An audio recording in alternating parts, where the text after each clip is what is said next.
Qizim, buni kiyim olib qayerga ketyapsiz? Plyajga. Bo'ldi, tushunarli. Territoriya juda ham katta. Plyajga ketyapmiz hozir. Gostinitsa hali 100% bitmagan, shuning uchun mana bu joylar ochilmagan, bu yerda marketlari bor. Plyajni keyingi yilga tayyor bo'ladi deyishyapti. Endi tayyor bo'ladi yo'qmi, hozircha noma'lum. Lekin plyaj bo'yicha aytaman, Sigetga nisbatan Rix Radamis plyaji yaxshi ekan. Chunki Rix Siget plyaji oldi sirasi plyajdan qumdan tushganinglardan sirasi cho'mila olmaysizlar. Birchali 1 kilometr uzoqlikda. Endi orada bir 400 metr, 500 metrdan keyin bolalar uchun maxsus cho'miladigan joy qo'ygan. Lekin mana bu yerda Radamiskida shundoq qumdan tushib cho'milsanglar bo'ladi bolalar uchun. Plajni ko'rsatib berishga harakat qilaman qo'ldan kelgancha. Mana bu zeleniy zonalar.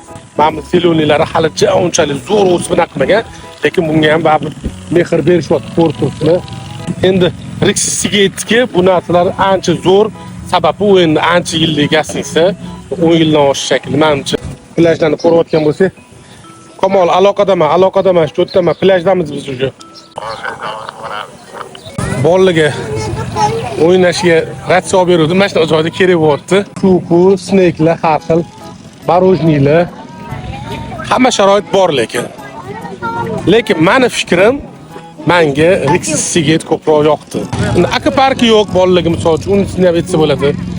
Rix Siget akvaparki bor, Rix Radamis akvaparki yo'q ekan. Bu yerda hali bitmagan, endi bitsa lekin u cherishchi katta akvapark bo'ladi deyapti. Mana ko'rib turganingizda Rix Radamis plyaji mana bu yerda hamma uchun karavotlar olib qo'ygan, sharoitlar bor. Mana ko'rasizlar, qumdan sirasi tushasizlar, sirasi suvga tushib cho'milsanglar bo'ladi.